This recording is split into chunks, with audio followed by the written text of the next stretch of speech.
on the Deseret First Hello. Credit Union hotline. What's up, Steve? How you doing, guys? Good. What stresses you out more, bad defense or you're calling as a Bishop? I don't think I can answer that on the air. It's all good everywhere, and when we know that the defense can change, and it's a great privilege to work with young people. So we're gonna try it and do it for a few years and enjoy the experience. I wish there were single ward basketball, and then you could coach your ward. I think that'd be pretty awesome. We can do that. We were talking about earlier in the program, just when BYU takes on Santa Clara, good things usually happen for the Cougars. Why are the Broncos such a good matchup for BYU? You know, it's interesting. I think, first of all, recruiting is a big key here, and it's a circumstance that in WCC play, for instance, this year, Santa Clara is averaging 60 points a game. They're just shooting around 41% field goal, 30% three-point, 69% free throw, only 27 rebounds per game. Herb Hendek is a great coach. He has coached at NC State. He's coached at Arizona State. He's a really, really good coach, very detailed.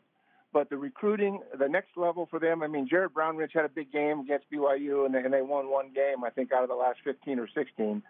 But I think there's a talent difference. I think the coaches have been there and they're good programs. But you've got to have players. And I think recruiting-wise, for them to get the next level in the WCC, they have got to get more talented players, maybe get more transfers, but they've got to make a change because right now they're not as competitive as they want to be in this league. It's not that they're not coached. They're very well coached. They work hard, play hard, but not good enough in this league to finish in the top half. The Steve Nashes of the world aren't coming through Santa Clara as often as they need it, that's for sure. Bench production was big for BYU last night, 24 points and 10 rebounds. Do you think that's something that could continue for BYU, or was this an anomaly against Santa Clara? Well, I think part of it was maybe the competition, but I like the way Dalton Nixon is playing. 12, 5, and 2 in 15 minutes. That's a really productive stat line in very few minutes. Peyton Dastrup, 5 points and 3 rebounds in 10 minutes. You know, Zach's now coming off the bench, so that should improve the scoring a little bit. But, no, I really believe that the development of Dalton Nixon, him getting healthy, and Dastrup continuing to get better and make a commitment at the defensive end, those two can really impact games. And really, you know, every game's important here, and you're trying to win every game. But regardless of that, the most important thing that's going to take place is going to be the end of February and early March. And what gives us our best chance to win, what gives BYU its best chance to win that tournament? And I think when Dalton Nixon and Peyton Dastrup are playing well with size, ability to score, high IQ, especially with Dalton, he competes every possession, they're a better team. They're a better team when those two are playing well. You just mentioned size. In the last 2 games, BYU has gone with the bigger lineup with Luke Worthington starting and then Zach Sellius coming off the bench. What do you like about the Cougars going with the big lineup? Well, I think Worthington really got some confidence, and he had some open looks at Gonzaga because they were doubling Yoli and so forth, but he had 16 points in that game.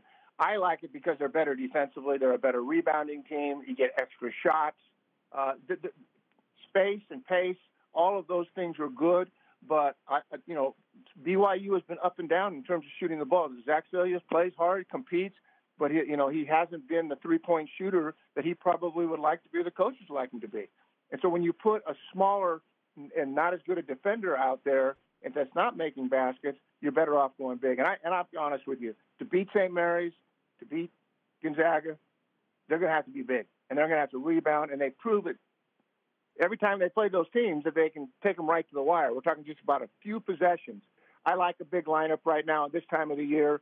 The most important games are against Gonzaga and St. Mary's. Those are big games, and going big is not going to hurt them when they play other teams like San Diego or San Francisco, whoever they might match up with in the first round of the tournament. Steve Cleveland, former BYU head coach, now BYUtv analyst, is on BYU Sports Nation. So do you feel like BYU go less Zach Sellius and more Peyton Dastrup, Dalton Nixon direction? Is that what you're saying? Well, I think Zach Sellius is going to continue to play a role because he just has the ability to change a game if he can get hot.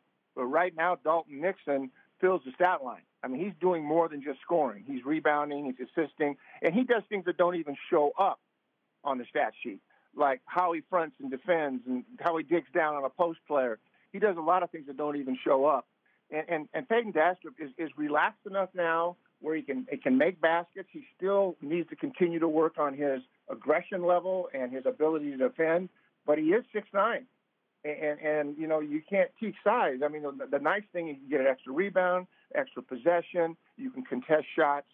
So I think there's a benefit for it. It's not to say they're not going to go small at times.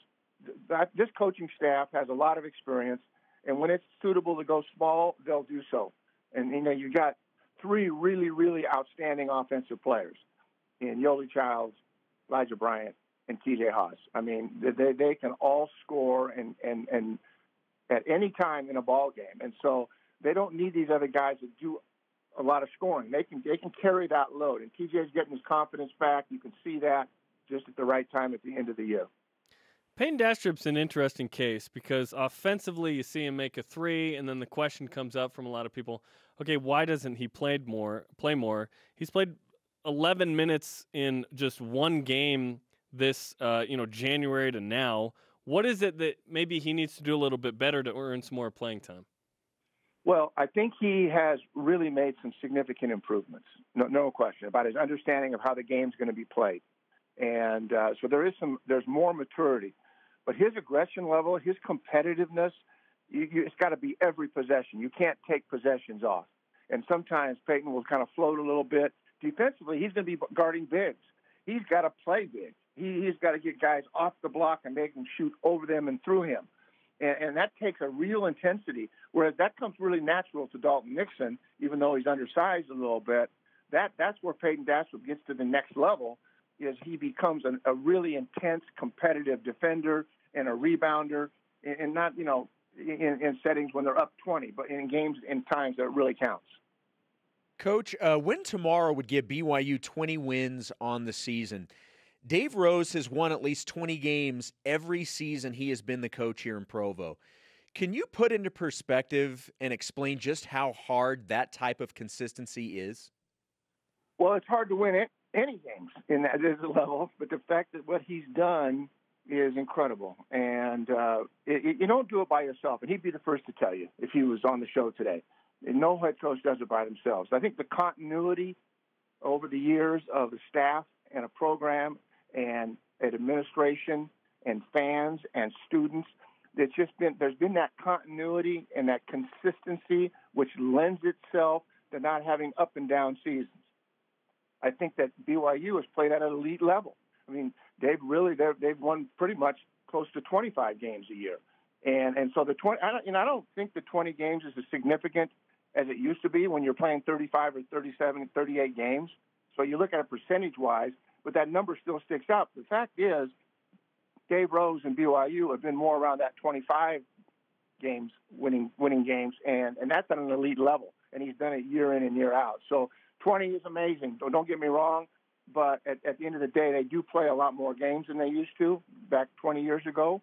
But that 25, that number, the number of times they've been to the tournament, all the things that they've done, Coach Rose and his staff and everybody involved in that program, it's been really good. And I think they're really close right now to being who they want to be in this conference as well. And it's been hard. It's hard. But Gonzaga and St. Mary's have been elite teams for a long time in this conference, and I think BYU is on the cusp of breaking through there, and maybe there'll be a little bit of switching in terms of who's controlling this league. I could really easily see BYU and Gonzaga over time having a huge rivalry as they do and be competing for championships. In 1997, when you were hired, you plucked the Dixie head coach, which was Dave Rose. What did you see in him that made you want to bring him to your BYU staff? He's a great competitor, and I wasn't close friends with him. I'd been to his tournament with our team at Fresno. We both had nationally ranked teams. We went to St. George. I met him. John Wardenberg was someone I had met before, who was one of his assistants. But I spent a couple hours with him in Salt Lake after I'd gotten the job, and I just knew that he had that competitiveness. He obviously had the understanding. He had a pedigree. He had all those things. But I just loved his intensity and his competitiveness to be successful. Great relationships with his guys, And it was perfect for us. We lived together for 5 or 6 months as we kind of started this whole process. And you know what? Together, he and a lot of other assistant coaches, and like I said, it's just not one person, but he's continued to have a wonderful organization there, and they've played at a very high level. And I know what his expectations are, and he wants more from this team. He wants more from this program. And we've seen some of those subtle changes that he's made, and I think that's the mark of an outstanding coach. Well, Steve, we appreciate the time. Good luck with your award this week. Make sure you have all the talks assigned and ready to go, okay? I'll do that, guys. All right, have a good Thanks, weekend. Steve.